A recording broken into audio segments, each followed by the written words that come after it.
Ik ga iets laten zien wat ik heel graag wilde hebben, maar nog nooit besteld heb. En omdat ik natuurlijk al heel veel decks heb, dacht ik, ja, er zijn zoveel decks die ik heb, laat maar.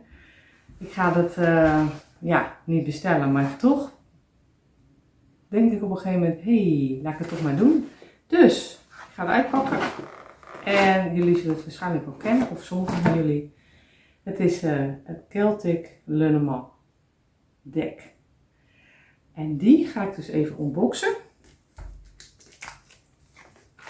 Kijk. Het hoesje eraf halen.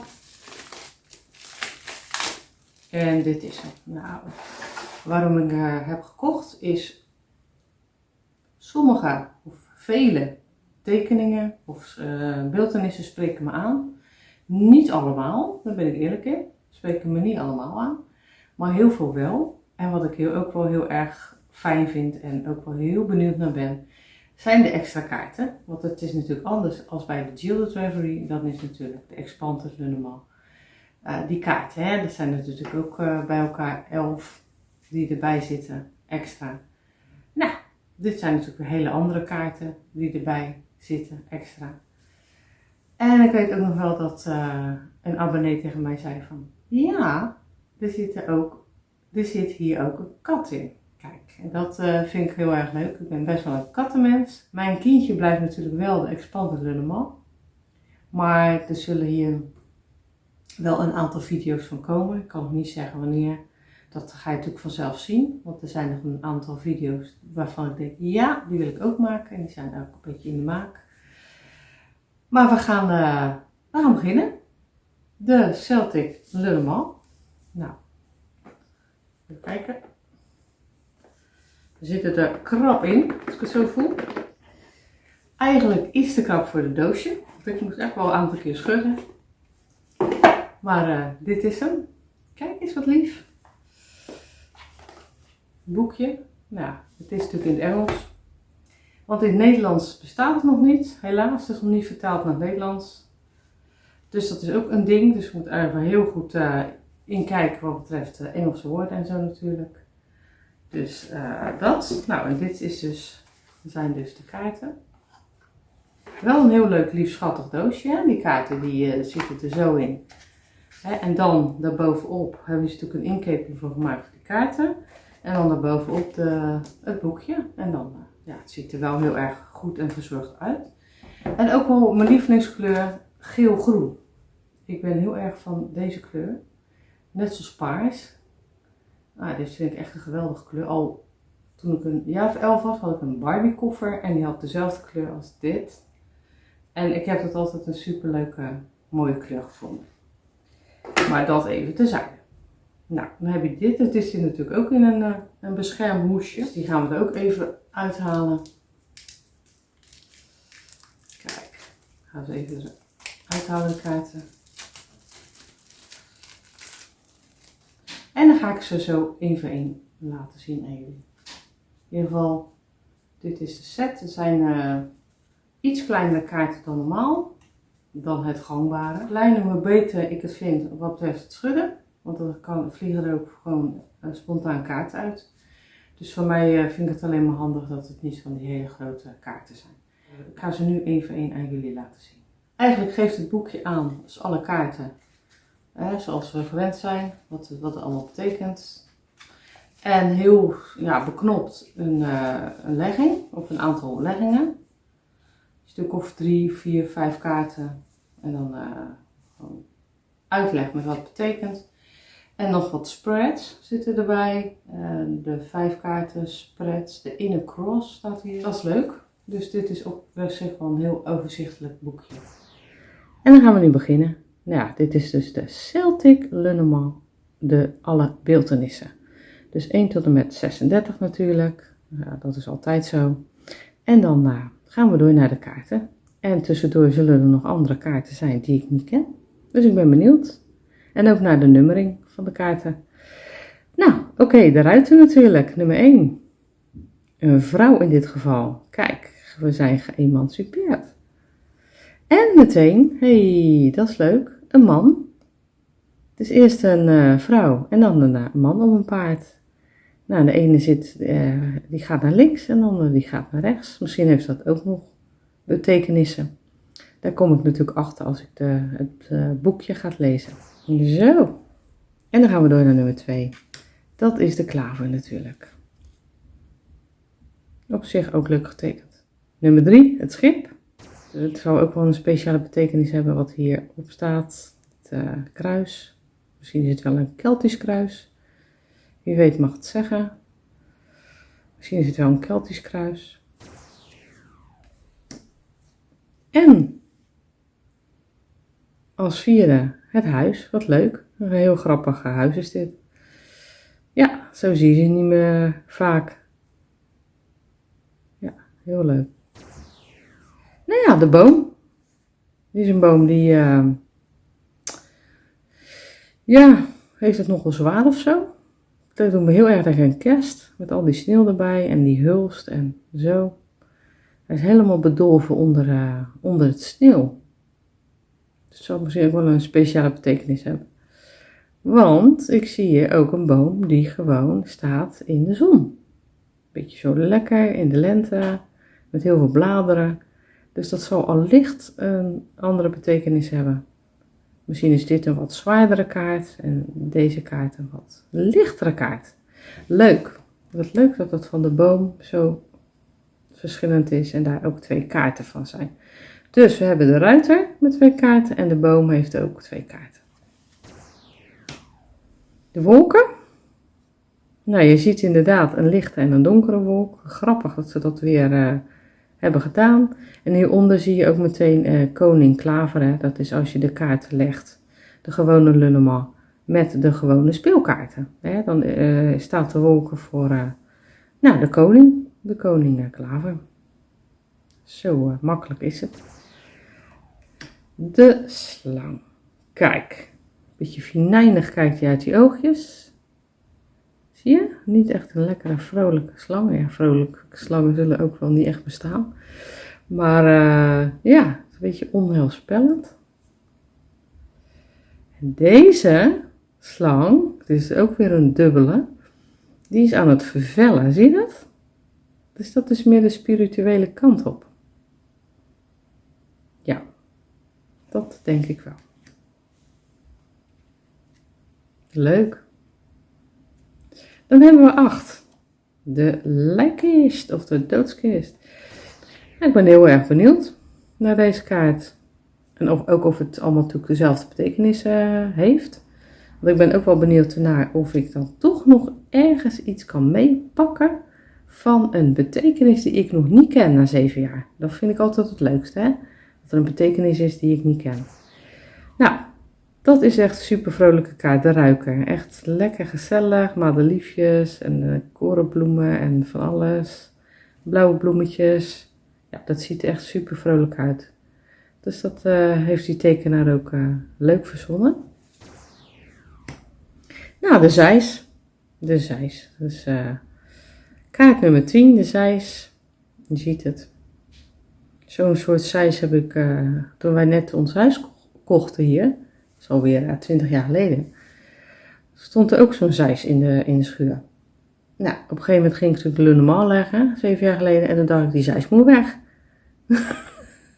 Ja, spiritueel, die zeis moet weg. En dat hebben we ook gedaan.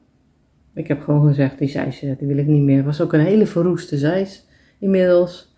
Hij was ook van de mensen natuurlijk die hiervoor woonden, de bewoners. En die hadden ze laten staan. En daar kan je natuurlijk de berm mooi mee kappen. Maar ja, hij was zo versleten. En tegenwoordig heb je gewoon hele andere mooie materialen om die berm elektrisch te kappen, weet je wel. Al dat gras wat erop groeit. De roede. Oh, die is leuk. Ja, die ziet er ook gezellig uit. Beter dan eigenlijk de Lenormand. Ja, daar hebben we zo de vogels. Nou, even kijken hoor. Roodbosje, een merel. Als ik zo zie is het een vrouwtjesmerel. En dan natuurlijk een pimpelmeesje, want hij heeft een blauw petje op, lichtblauw petje. En dat is hoe ik het altijd heb onthouden, want dat zei mijn moeder altijd. Die heeft gepimpeld. Dus die heeft gedronken, zogenaamd natuurlijk. Dus die ziet blauw, hè, zeggen ze wel eens. Mensen gedronken hebben, dan zien ze blauw. En dus daar onthoud ik het altijd. Dus dit is een pimpelmees en geen koolmees. Nou, en dit is een rood bosje, maar het kan ook een vink zijn. Ja, dat is een goeie. Ik denk eerder misschien een vink. Ik denk eerder dat het een vink is. En nog meer vogels. Kippen. Ja, oké, kippen. Nou, ben benieuwd, want dat zegt me helemaal niks. Vroeger hebben we ook kippen gehad, echt geweldig. Geen haan trouwens, we hadden geen haan, we hadden alleen maar kippen. Maar dat ging heel goed. Mijn ouders hadden kippen en die hadden natuurlijk allemaal een naam. En zoals een wipstaartje. En mijn moeder gaf altijd overal namen van. En dat ging dus goed met z'n 20. Deze is echt super mooi. Dat zijn de uilen. Ja, dat is ook dus de vogels. Nou, daar ben ik wel benieuwd naar. Want dat zijn natuurlijk kaarten van de wijsheid en zo. Dat vermoed ik zo. Alleen die kippen. Ik heb echt geen idee wat dat dan betekent. Nou, daar gaan we achter komen. Dan, kaart nummer 13, kindje. Dat snap ik niet, want dit is geen kind. Of moet het een kind voorstellen? Het lijkt wel een volwassene. Maar het zal een kind voorstellen. Goed, ja, kan. Ik zie er niet echt een kind in, maar ja. Oh, en nog een kind. Ja, dat is wel een kind. Ja, met eieren rapen. Ja, daar ben ik ook wel benieuwd naar, want dat zijn 2 verschillende kinderen. Ik ga de kaarten dan natuurlijk ook gewoon rechtop. Dus niet andersom natuurlijk, want daar zijn deze kaarten natuurlijk niet voor. Ik bedoel, je hebt genoeg kaarten erbij die dan de opposite zijn, hè? Het zeg maar tegenovergestelde. Dus dan is dat wel oké om het gewoon zo te doen en niet op zijn kop. Maar dit is wel ook een super leuk getekend. Ja. Nou, het vosje, hè? De vos, die is bezig met springt de forel uit. Dus hij denkt, ik ga die forel even pakken. Ik weet helemaal niet of vossen forellen eten of sowieso vis eten. Geen idee. Misschien schrikt die forel wel. Help, een vos. De beer. Oh, kijk. Die is er met die forel vandoor. Die beer. Die denkt, die vos heeft hem laten schieten. En die denkt, ik ga hem even pakken. Nou, eet smakelijk zou ik zeggen. En de ster. Kijk.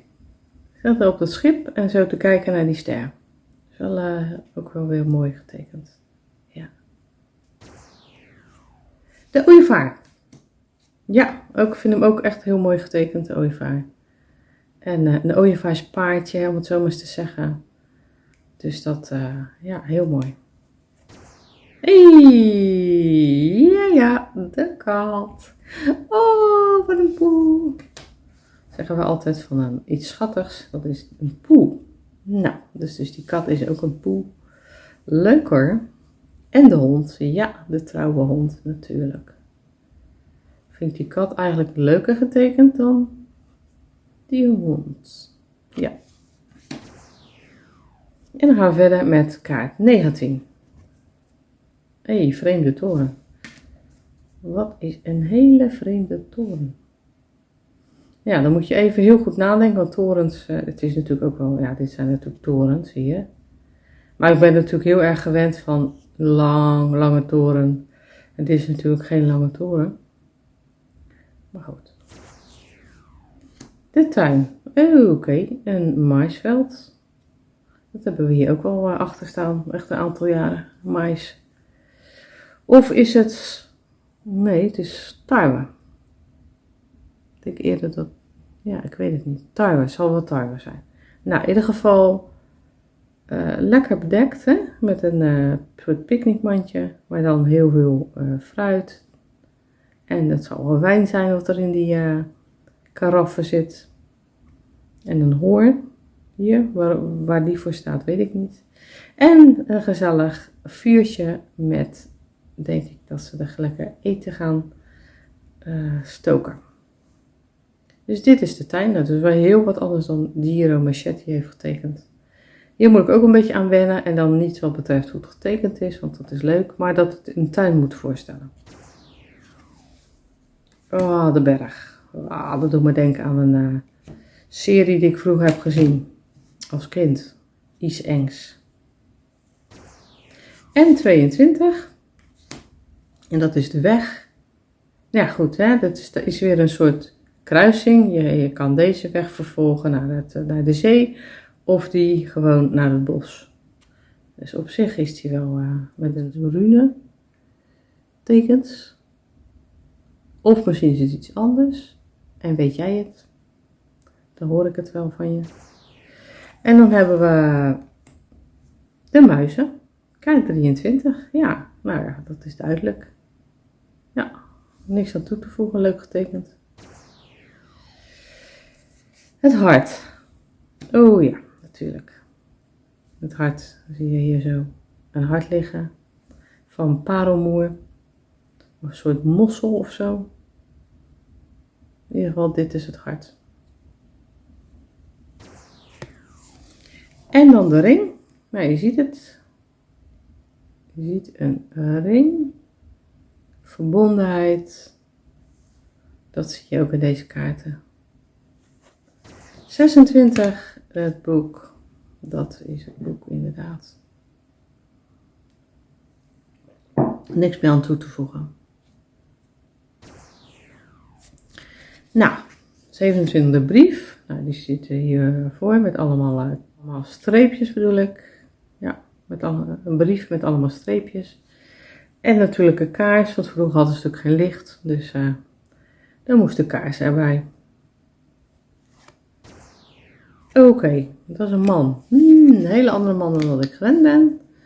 Uit Mongolië of zo, of uit Tibet, of wat dan ook. Misschien staat dat nog wel in het boekje. Dit is wel een hele andere man dan een westerse man, natuurlijk. Dus daar moet ik ook even aan wennen. Hij is natuurlijk wel oké getekend, maar... Dus 2 mannen, hè? Net zoals in de Expanded Lunneman. 2 mannen, dat is altijd, vind ik fijn. En dan natuurlijk de vrouw met de speer.